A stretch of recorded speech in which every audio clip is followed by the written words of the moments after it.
The view from the Turkish border of the Syrian town of Kobani.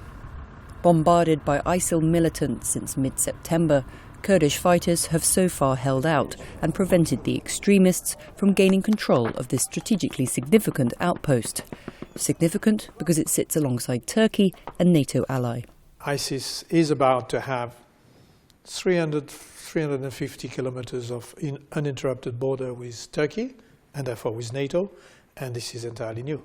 When the Syrian civil war broke out in 2011, Turkey called for the alliance to help protect its population and territory against the threat of missile attack by the Assad regime.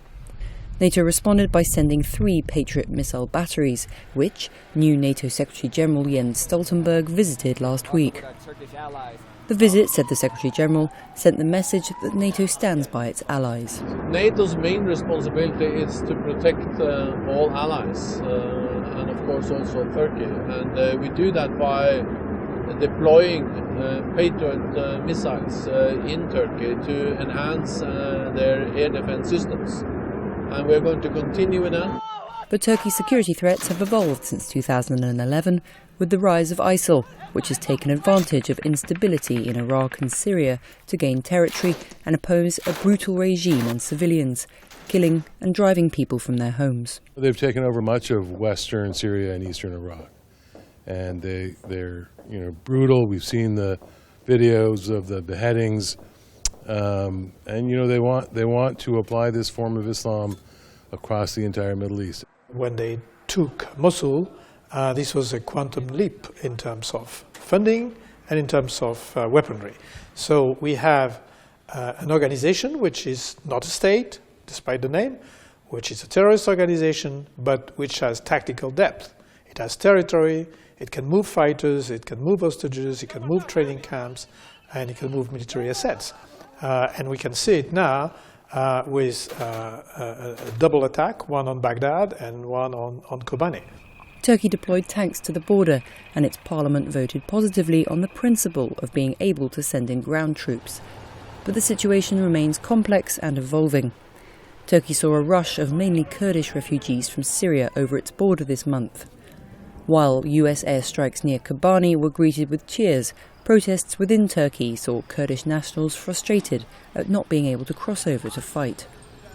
Turkey has contributed troops to NATO missions in Afghanistan and Libya in the past. So far it's not been explicitly threatened by ISIL, and with Turkey having the second biggest armed forces in the NATO alliance after the United States, it's widely considered unlikely for ISIL to attack Turkey directly. I personally do not see the Assad regime launching any attack on Turkey, and I don't see at this point ISIS launching an attack on Turkey. ISIS basically now wants to make a demonstration that the coalition is ineffective, that airstrikes are ineffective, and that Turkey will not move a finger, which it hasn't so far. It's more a political demonstration than a military operation. At NATO summit in Wales this past September, concerns about ISIL were high on the agenda. Rather than a military operation, intelligence sharing between allies and partners could prove far more effective at combating the terrorist threat, including the threat of foreign fighters who return to their home countries to recruit new members. One of the things that we really need to do in Syria and Iraq is to prevent new fighters from going in.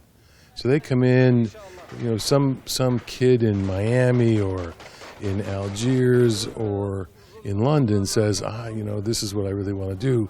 I'm going to go to Syria and fight. We need to make it as hard as possible, not just nationally in our, trying to prevent them from going, but helping each other, identifying who's going to the battle zone and how do we actually stop them, and then helping countries who aren't as good on border controls as maybe some of the more advanced countries. For Turkey, the border remains the focus of its security threats, and with NATO support, it's the challenge that will loom largest in the months to come. The ISIS threat is basically a homeland security threat because of the recruitment, because of the societal disruption that it creates in so many EU countries and in Turkey as well. Therefore, the measures to be taken by the EU and the US and by Turkey jointly are essentially counterterrorism measures and border control. And this is a huge story in itself. It's not a military operation, but it's a very big challenge. Ruth Owen, reporting for NATO Channel.